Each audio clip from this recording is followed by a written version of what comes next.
Today, I'm Vanessa Richardson, and of course for Malika Andrews. I'm joined here in our LA studio by senior writer Tim Bontemps. We've got Anscape senior writer David Dennis Jr. and of course NBA champ, my guy. Shout out to H-Town, Kendrick Perkins. Hi, Perk. H-Town in the building. Vanessa, look at you. You already know. H-Town in the big nigga, yeah. You already know. Tim and gonna be calling. He gonna be calling. Hey, what you doing now? You know you're home in age. Gonna be calling in a minute. You're the best, Perk. All right, and as everybody knows, it may be July, but the NBA doesn't sleep. So let's get to one of the biggest questions left, and that is, what on earth is going on in the Bay? The Warriors made that big move at the 2025 trade deadline, acquiring Jimmy Butler. It paid off immediately. The Warriors went 22-5 down the stretch with Butler and Curry in the lineup. And yeah, it carried over to round one. As Perk and I both know, the Warriors took down the second-seeded Rockets in a hard-fought 7-game series. But the run ended in round two when Curry's Game 1 hamstring knocked him out for the rest of the series.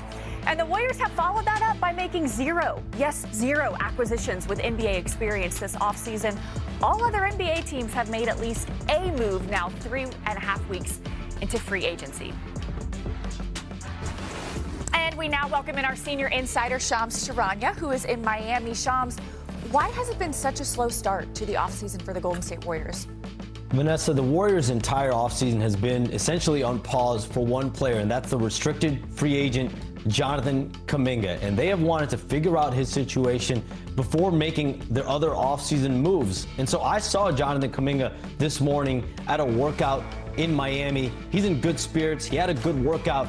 He did tell me, though, that he is in absolutely no rush on doing a deal with the Warriors right now, and he's not accepting their current offers. He added that he wants to continue to explore options with his agent, Aaron Turner, whether that's continuing conversations with the Warriors, but also sign and trade options that are available to him in the marketplace.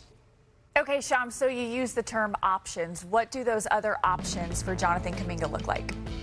I'm told the Phoenix Suns and the Sacramento Kings are two teams that have made concrete offers with the Warriors over the last week or so. They're two of the more aggressive teams with Kuminga, and they're also offering him an opportunity for significant minutes, a starting caliber role in their lineup, and those are two things that he wants more than anything. So where this is at, Vanessa, is the Warriors do not want anything, though, that is available to them, is being offered to them in sign and trades. And on the other hand, with Jonathan Kuminga, he is not ready to move forward with taking any of the Warriors' current offers. He's not in a hurry to do a deal there yet. And so 24 days into the offseason, it's a staring contest between these two sides that could continue much longer than just this month. And so we're nearing August and still no Warriors move so far this offseason. Great info for sure. Thank you, Shams. Okay, so the Warriors' three most important players are at least 35 years old, with Steph set to turn 38 in March, and Jimmy Butler turns 36 before the season even starts. Perk, there's been so much talk about Kuminga this offseason. When he is given an actual opportunity, what does he bring to the table? He brings a lot. I mean, they drafted him number 7 overall in the lottery, in 2021, and he's gotten better every single season. He brings athleticism to the table on both ends of the floor. He's got better offensively. We have the tape to show it. I have a breakdown right here. When you look at Kuminga, look at his ability to get out in transition. He's one of the most athletic guys in the NBA, getting out space and running, finishing at the rim with authority, especially playing alongside Draymond Green. And we talk about how crucial the on-ball defenders are in the league at the wing position. You got a guy that's 6'8", 230 pounds that could defend at a high level. Watch this switch on Anthony Edwards, and then all of a sudden, no help, sit down, slide those puppies, get a great contest right there. He didn't hope that he missed, he made him miss. And so my question to the Warriors is, the organization and Steve Kerr is, why hasn't Steve Kerr embraced this young man? Why hasn't he wrapped his arms around him as a guy that y'all drafted with the number 7 pick? When Steph Curry went out last postseason, the back end of the Timberwolves,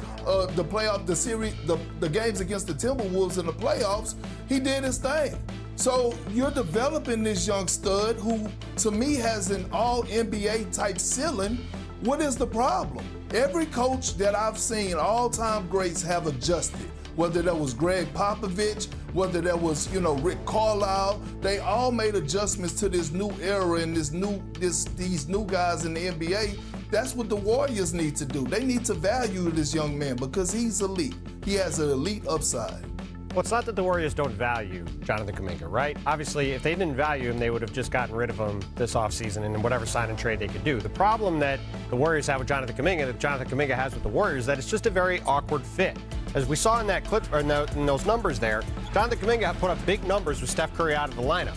But if you have Steph Curry and Jimmy Butler dominating the ball, that means Jonathan Kuminga needs to fill in the gaps and do some smaller things for them, which are things he has been very inconsistent with and has struggled with at times. And playing a smaller role has been an issue with the Warriors and Jonathan Kuminga going forward. It's why the Jonathan Kuminga situation, to Perk's point, has not played out in the way he and the Warriors would like.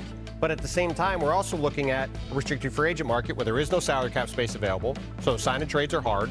Yeah, both the Kings and Suns have interest, as Sean's put it out earlier, but both of those teams don't have salary cap space to offer Jonathan Kuminga to sign him, so they have to send money back to Golden State that Golden State is not interested in taking back. So all of this, I think, points toward Jonathan Kuminga signing a short-term deal with Golden State at some point this summer that both gives them the ability to do something with him later and also gives them the ability to build on that play he had at the end of that postseason without Steph on the court, which, to Perk's point, showed what he can do and gives them, I think, some reason to come into next season if he's there saying we need to try to find a way to showcase what this guy can do, either so we can have him improve with us or we can have him improve us by moving him into trade somewhere else. Value depends on so much, right? Like value depends what team you're on. What does the market look like? So, David, what is Jonathan Kuminga's actual value in free agency and on this Warriors team?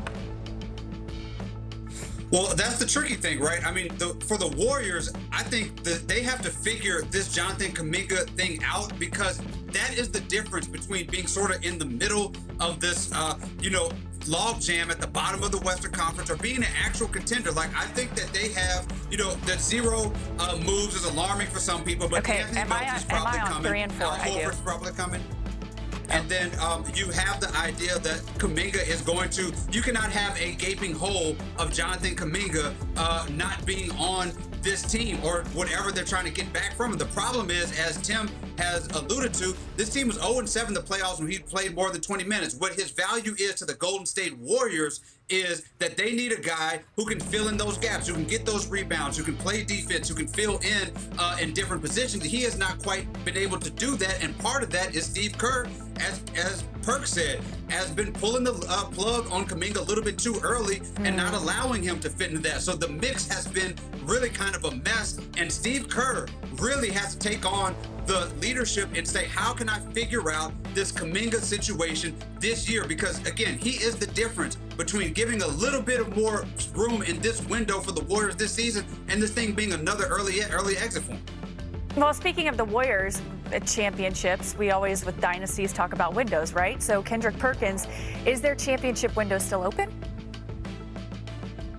It's still open. I believe it's still there. Anytime you have Steph Curry, you have Jimmy Butler. We saw how they elevated their game last postseason before the injuries happened. And Draymond Green, he still has the ability to be, a great defender and anchor that defense. I love what I saw out of Podziemski last postseason. I thought towards the end of the season in the postseason, he started to grow. But again, this Jonathan Kuminga space, this Jonathan Kuminga situation, you need a guy like this. You need athleticism at the wing position. When you look at the top two teams, in my eyes, in the Western Conference, you're looking at Oklahoma City Thunder. Obviously, they just won the NBA championship. And then you're looking at the Houston Rockets. They keep loading up on the wing position. I ain't talking about Buffalo Wild Wings. I'm talking about bodies. That's how important it is. The athleticism is the most important position in the damn NBA, and they have a guy in Jonathan Kuminga, as David just alluded to, that could move the needle for them to take them over the hump if they just embrace him. The problem with the Warriors having a championship window, the problem with anybody else, even including the Houston Rockets having a championship window in the West, is because there's a team that just won 68 games and won the title in the West that had 2 players older than 27 on their roster. So I think there's a very small window for just about anybody in the West to win a title right now, including Golden State. However, the Warriors did go 22-5 with Jimmy Butler and Steph Curry down the stretch. They do have a very high ceiling. Steph has always given the Thunder a lot of trouble. If they can get to the playoffs healthy, I do think they have a chance to make a run. But again, right now, to me, it's Oklahoma City and everybody else out west. Yeah, that window is closing very fast, but there's two little light-skinned hands right there on the window pane keeping it open. That's Steph Curry. The fact that this dude is still a top 5 player in this league. And you got to remember, as you said at the very beginning, he is one hamstring injury away possibly from being in that conference finals against that Thunder team. I am not going to be doing anything that counts this dude out, but the Warriors need to figure some of these things out in the margins to make it as possible as they can for him to end his career making a few playoff runs. One other real quick thing to add. At some point this offseason, whenever the Jonathan Kuminga thing gets sorted out, I think it's very likely how Horford winds up with the Golden State Warriors. He will help them an awful lot whenever that move gets done, assuming everything gets cleared up with Jonathan Kuminga. My guy Perk looked confused by DDJ's point. Perk, do you disagree? Vanessa,